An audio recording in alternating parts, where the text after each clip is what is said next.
we are living in a system where people are oppressed, and those oppressions live in all the sectors that we know of and that we exist in. And so I think we need to just start being bolder with our language, really, and sharing our lived experiences and our knowledge so that other organisations can really step into this as well. Thanks. Obviously, agree with everything. Of course, I'm just going to keep saying this. But I think the ask of what can we do on a daily basis that's small really depends on what small is to you. Yeah, it really depends on what small is for you. So if you're a CEO, small for you is massive for somebody else. So don't presume that that you should be doing the same thing as another person who perhaps might be more junior and less influential. So it's really about knowing what you can do in your day-to-day life and really having a reflection on that and making sure you're using the influence that you do have if you have it. So there's a bit of that, I think. I think in terms of contributing to cultural change, a really important thing is to try and make things pull in the similar direction. It's really good that we all try to do something in our daily lives to end oppression. But actually, if we can try to pull that energy in a similar direction, it starts to create change when it's collective. So that's where I think having an idea of where we get people together to talk about the kinds of things we want to solve together. So that's why diversity networks are super important, trade unions are super important. This idea of collectivism and working together to create change is really key when we decide which direction we're going to head in to try and solve a problem. So it's as much about what direction are we heading in as what do we do, I think. And in terms of particular examples, I mean, clearly you can just be, decent human beings to each other. You'd hope that that would be a normal, everyday thing that people would do. But again, it depends on the context of your work. If you are able to, what you should be doing is making sure that the work that you do in your daily life, whatever that is designed in a way which is around anti-oppression or is around inclusion, depending on, the approach that you're taking. So rather than saying, what can I do on top of my daily work, it's how does my daily work, how can I change what I do in my daily work to make it a part of this? And that will look different for different people, but that's a good point to be in your team saying, what can we do? What is our daily work and how does that contribute to, or how should or could it contribute to making a fairer world? What is our unique role in that? And therefore, what is my role in the daily work that I do? Thank you. I think, there's some really important things in there. So I think, for example, a culture shift, we consider the development team might be considering the accessibility of the products we build as part of that's how they can contribute towards our mission of inclusion. Obviously our HR team, they're looking at it from a very different angle, like from a policy angle. So I think it's absolutely important. And also recognizing, very important point you made about recognizing the different sizes of contributions people can make. So we have a Celebrate channel on our Slack, which people can, thank someone for doing something. And, Vicky will get many celebrations of putting this on. But also, someone might get a celebration like, oh, this person helped me out today. And it's, just on unlocking, with an IT issue or something like that. And it's really important to recognize that all those different scales and getting that culture in there. Can I just add another thing to that? Something I think that is quite simple to do. A lot of this starts with the self. A lot of this starts with yourself and how, your identity and your lens and your experiences shape how you move in the world. And often people will say, well, where do I start? Where do I find this? Where do I find that? Google is your friend, but there's millions of things on Google, and I don't think that's helpful either. Find your thing, find your glossary, and then go to those glossaries and stay with them. So if I want to find out anything on LGBT, I will always use Stonewall. If I want to find anything out on anti-racism or how to be anti-racist in a particular organisation, I may use particular glossaries that refer to that as well, BLM or whatever it might be. I will always find my thing and stick to that. And I think that's quite a useful thing to do. Find your thing and stick to it. Otherwise, you'll just be overwhelmed with so many different resources, glossaries, podcasts, books. There's so much out there. I just think narrow it down a bit and find out what it is you can access and how you sort of take information in, because I will always go to the same things. And obviously, if I find something different, great. But I think start there and then work your way through. That's brilliant. And I think also really nicely segues into the second question, which is, what are those day-to-day actions that people can take to address oppression or oppressive practices in organisations? And I think I don't know if you want to add anything more. Want to start there, Emma? I guess maybe just set yourself mini goals, like introduce 2 or 3 articles a week that you might read. Open your sort of social media up to followers that you might not necessarily follow ordinarily, and then just start there.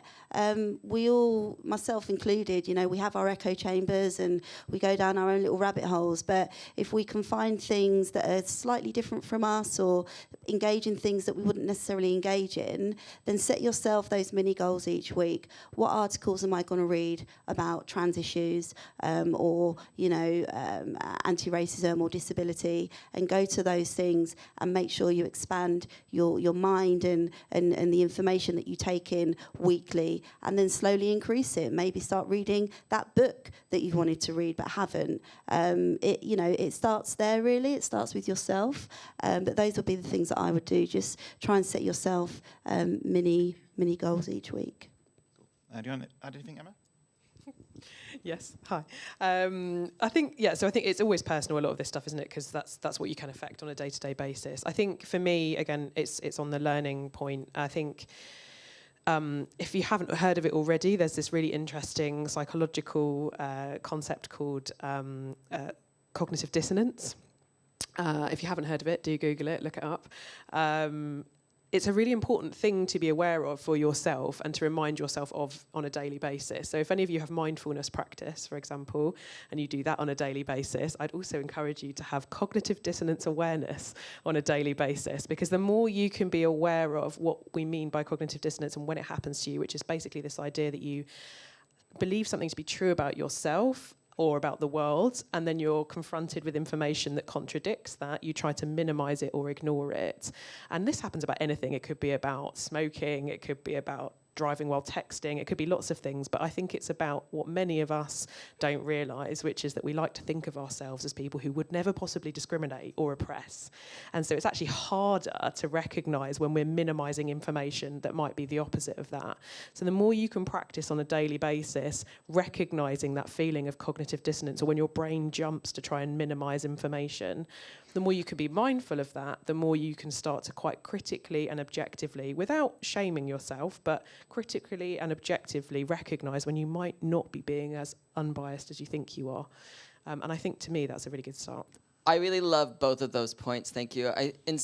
To avoid repeating what you've said, I think what I'd like to share is sort of maybe what you do next. So you've done the internal reflection, you've done a lot of reading. Now what? So I want to encourage everyone in this room to read a book. It's very thin, it's very accessible. It's called What White People Can Do Next. It's by Emma DeBerry, brilliant historian in social justice and especially black activism. She wrote What White People Can Do Next in response to the Black Lives Matter movement in 2020, and a lot of white people reading books about racism and then doing nothing. And so it is like, yeah, let's do the reflective bit, let's do the reading. We need to educate ourselves, we need to update our understanding. Absolutely, there's a huge knowledge gap that we need to address.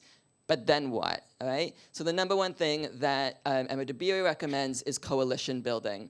Coalition building is where you team up with other organizations that have different skills or resources than you have in order to work towards a collective movement or a collective goal. So for example, maybe your organization has a lot of money and can donate money or donate spaces or donate time, great. Or maybe it's got specific skill sets in marketing, right? And then you're working with another organization that's got specific skill sets in law, right? And then you're working together to change a law around access to housing, right? And you're working with a housing organization, and you're working with people experiencing homelessness, and you're working with trans people, 25% of which have experienced homelessness, right? So that's lots of different organizations with lots of different experiences, all working towards the same goal, access to housing, which benefits all of us, right? Most of the people in this room probably secretly are only 1 or 2 paychecks away from really struggling, right? And like that's something to really recognize. A second thing that you can do, I'm going to be drawing off of the work now of Professor Patricia Hill Collins. She's a black feminist scholar in America. She's really prolific in intersectionality theory. But she recommends sort of key areas of resistance work. So the first one is sort of organizational and institutional. That's the coalition building side. An alternative option is full revolution. if you're into it. Second option is bureaucracy. So the ways that policies and procedures actually are structured to control populations, but actually you can use them to your advantage. You can flip that script and hold your organization accountable by holding it to its own values. Most organizations have a vision or a mission or some sort of values, right? So when your organization isn't helping with social justice or isn't helping against oppression, you can say, but our values are this. Our values are making the world a better place or contributing to X or Y. Why aren't we doing that in this way? And sort of just pushing back and finding your empowerment in that way. The third area is about cultural belief systems. So number one is not believing fake news, not believing myths, not believing all the lies and stereotypes that we're told about marginalized people. It's about educating yourself 100%. But then it's about sharing that knowledge. So you want a day-to-day action. You read those articles, great. Now who are you telling about it, right? A lot of people are informed about things but don't fully understand them. So a really easy example is I shared my pronouns at the beginning of this talk. A lot of people right now, there's a big trend of putting your pronouns in your email signatures, right? Why are you doing that? What's it for? It's not to make trans people feel good. It's about pushing back against cisnormative oppression, right? And if we know that that's what we're doing and why we're doing it, people are more likely to get involved. People are more likely to sign up rather than get resentful and annoyed, right? So it's about pushing that informed to knowledgeable. And by reading all of these great resources, you can be part of that change and that shift within your organization, but also within your community. And then the fourth and final area would be about our personal relationships, our interpersonal connections and interactions. That's about setting boundaries. That's about pushing back against microaggressions. That is about calling out when you see something oppressive. But more effective than that, in my opinion, is calling in.